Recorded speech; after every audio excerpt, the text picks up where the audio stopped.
Familiar by Chief Hot Stir. Oh, this is fine. Oh, man. You know, for many years, our newsroom has been a mixture of playfulness, camaraderie, and serious journalism. And these folks played a big part in making it a fun place to work and a professionally satisfying place to work. They had a great run, and those of us still working there were lucky enough to be along for the ride. And tonight we plan to honor them with affection and, of course, a bit of tomfoolery.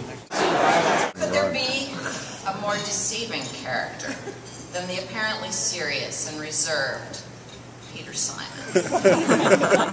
Tomfoolery. The excellent education reporter who doubled as part of the Warner Simon comedy team, so loved to stir the pot in the newsroom.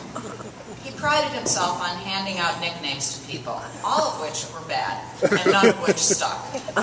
He frequently ended an exchange of newsroom barbs with the tagline, "You can't embarrass me." And his shtick was always to attribute his comments to someone else. Gene Warner said that your haircut looks really bad. But I told him he was wrong and out of line.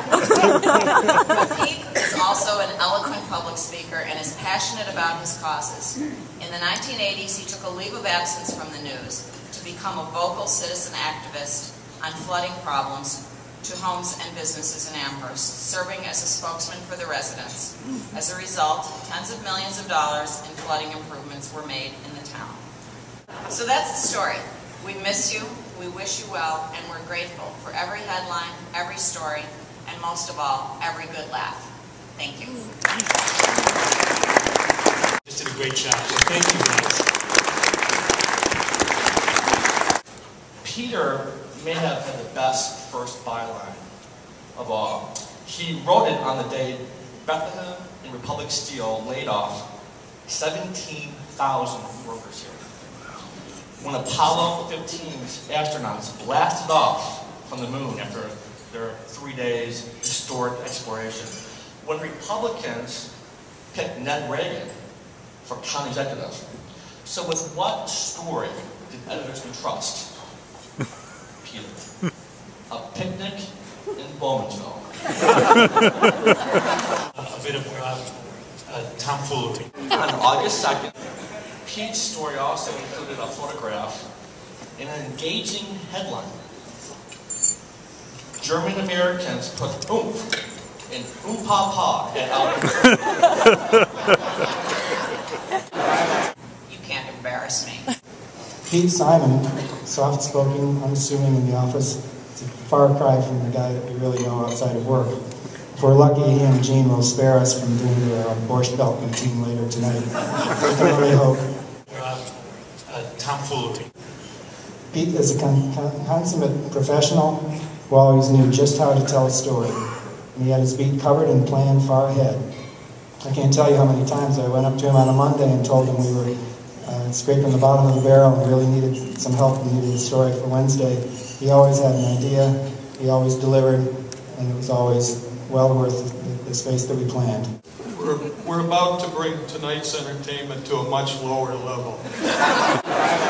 You can't embarrass me. Call them tweets. You could call them Facebook status updates if you prefer. These are just notes that we've received from some of our former colleagues, what they've been doing for the past few weeks. And just a friendly warning, if we don't hear a lot of laughter and applause, we're going to bring Pat up here to read more leads. This is from our departed colleague, Pete Simon. Pete's been going on regular mandates with Buffalo School Superintendent James Williams. Pete orders the Denny's Early Bird Special, The Moon's Over My Hammy, and he's back home by 6:30 for his bedtime. You can't embarrass me. Last week, Pete Simon won one of the top prizes in a Dancing with the Stars competition at the Pleasant Meadow Assisted Living Facility in Brockton, New York.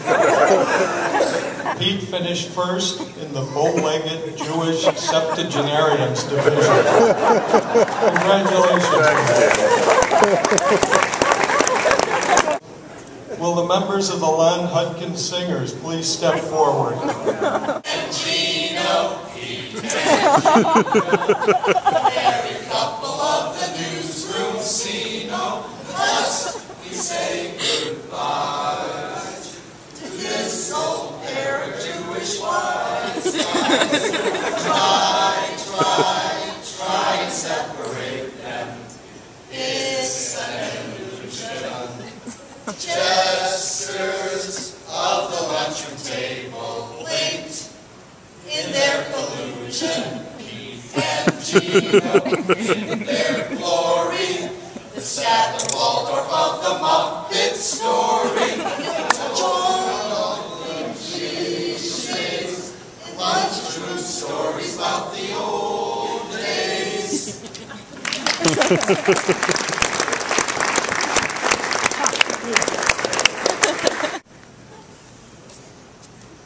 Who could take the school board? Who could take the school board and kick it in the rear? Kick it in the rear. Stop it with his bowling so its members quake with fear. The Simon Man can. Every day we wander through the newsroom. Empty desks to fill us with dismay. Hope you're thinking of us in the meantime. Next we meet again, we hope you'll say, you'll be okay, my friends. On that you can depend. We'll come around and visit you someday. We'll help you fight the fight to keep the future bright. We miss you more than words can ever say.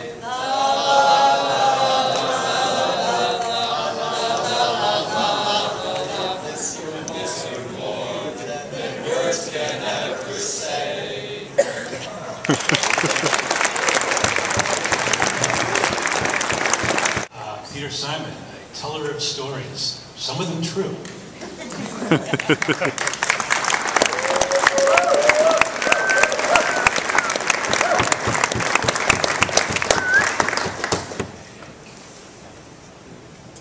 I'll be a wise guy in a minute with the section of Bergie and Gino.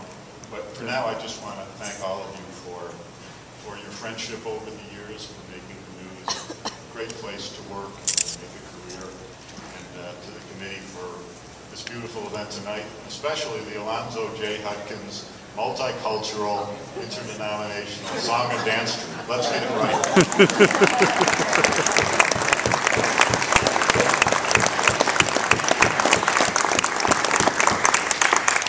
Now, time out for 1 second. We have to don our uniforms.